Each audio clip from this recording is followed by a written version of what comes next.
Chapter 5. The State and Personal Freedom. I'm an anarchist because the state suppresses personal freedom and helps others to do so. One especially important way in which the state does so is the operation of the criminal law. The abuses associated with the existence of the criminal law are bad enough, but police officers regularly overstep the already liberal constraints on their behavior to engage in horrifying acts of violence. The state attacks freedom with the criminal law in all sorts of ways. I consider some examples here, including police abuse and the criminal law itself, the destructive war on drugs, state abuse of children, and attacks on consensual sexual relationships. The offense of criminal law. The criminal law is the most crucial agency by which the state exercises arbitrary power over people. Because of the disconnect between the actual harm to real people on the one hand and, on the other, the criminal law's definitions of offenses and the sanctions it imposes. The whole notion of crime is statist.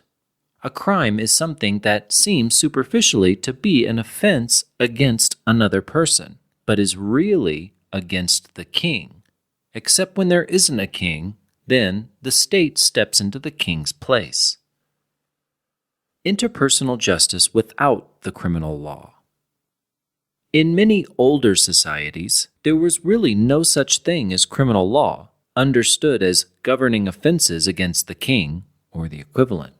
Offenses were offenses against other people, not the king or some abstraction like the state. If you hurt another person, you compensated that person or that person's family. This kind of system was practical in multiple ways. It didn't feature an expensive prison or justice system. The costs of the legal system would have been borne by the litigants themselves, and presumably especially by those bringing suits against others. And it focused on a clearly identifiable, reasonable goal, compensating people for harms they'd actually suffered. Disregard for victims. The growth of the state has led to the modern emergence and dramatic expansion of the criminal law. This expansion of state power is deeply troubling.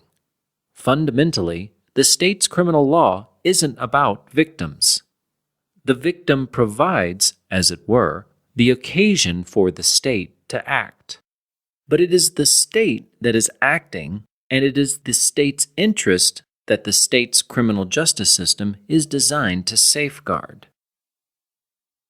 Lack of concern with the occurrence of actual harm. Because the system is focused on the state rather than the victim, it severs the direct connection between A, being subjected to a legal penalty, and B, actually doing something harmful. In a victim-based system, in which people make tort claims against each other, a real person who claims to have suffered a real injury or someone substituting for such a person has to demonstrate that you've actually harmed her to qualify for compensation. In a state-based system that features prosecution by the state for crimes, the state doesn't need to demonstrate that you've injured someone in an independently specifiable way in order to subject you to potentially severe penalties. In effect, the state defines a certain act as injuring itself and prosecutes people accordingly. The state determines in advance that conduct of a particular kind will qualify as an offense, and an action of the relevant kind will still qualify as an offense even if no one shows or even could show that she suffered an actual injury because of the act. This isn't just a theoretical point either. Think about the broad range of transactions states criminalize without demonstrating in any particular case that they do any appreciable harm to participants. Lack of need for actual victims. In a tort-based system, People can determine how serious injuries are and decide whether they want to seek compensation for them. And someone's deliberate, free, informed participation in a potentially harmful activity will limit her ability to obtain compensation for injuries suffered in connection with that activity. These factors certainly figure in some states' criminal prosecutions. When there's an identifiable victim, the victim can decline to press charges, and someone charged with a crime can introduce evidence regarding the punitive victim's behavior to justify her behavior or limit her culpability. But in other cases, the state doesn't identify victims, and no one actually involved in any supposed offense gets a choice about whether to drop charges. Drug cases provide obvious examples. Lack of concern with the extent of actual harm. Not only does a crime-based system not limit prosecutions to cases in which real people can demonstrate that they or their loved ones have actually been harmed, it doesn't allow for any calibration between the consequences for an action imposed by the legal system and the actual amount of harm caused by the action. To be sure, a punishment imposed under modern criminal law is ordinarily supposed to reflect the convicted person's level of moral culpability and the supposed seriousness of the offense for which she's been convicted.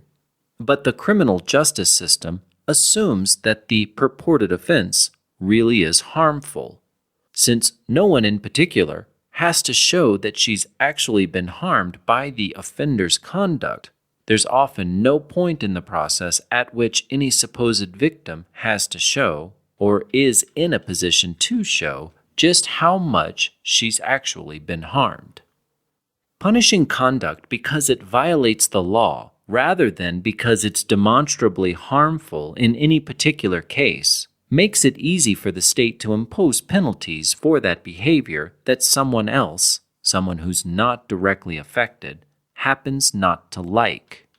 The criminal law provides another context in which the state can subsidize. Decent communities in stateless societies doubtless wouldn't have much time for the moralizers. But in a community in which people really did want to harass others of whose lifestyles they didn't approve, the would-be harassers would have to bear the cost of harassment themselves. By contrast, being a moralizer is cheap if the state's on your side. You can indulge your taste for seeing other people harassed in virtue of their religious practices, their sexual habits, the substances they consume, or anything else you happen to find distasteful, simply by persuading the state to do your harassing for you. You can vote for or lobby in support of measures that the state pays for by dunning everyone who pays taxes. You don't have to worry about the cost of harassing others if those costs are unwillingly shared by everyone from whom the state can exact tribute. The unjustified state criminal justice system. The state doesn't justify its criminal law authority by maintaining that it stands in for victims. And of course, it doesn't argue either that it needs this authority so that it can exercise total control, if need be, over its subjects. The justifications often offered for the criminal law often feel like after-the-fact rationalizations for practices in which the state intends to engage, whether they're justified or not. Practices inherited from the era in which criminal law was unequivocally concerned with the offenses against the king have continued long after the end of absolute monarchy and the discrediting of the notion of the divine right of kings. But the state does trot out justification for these practices. Retribution rests on a mistake. The two most important justifications are that the criminal justice system affects retribution and that it furthers deterrence.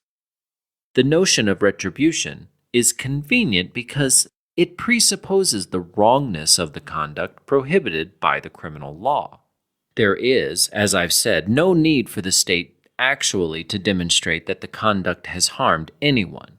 Retribution supposedly justifies the state's criminal justice system because people who have done bad things purportedly deserve to be punished. But there is no non-circular way to make sense of this idea. The reality is that retributive punishment doesn't benefit victims. Harm to one person does not, as such, constitute a genuine benefit to someone else in any way. No matter how much you've hurt me, I'm not objectively better off because you've been harmed by me or by the state. The idea of deterrence rests on a mistake. It's also troubling because it seems to trade on a basic hostility and desire for revenge.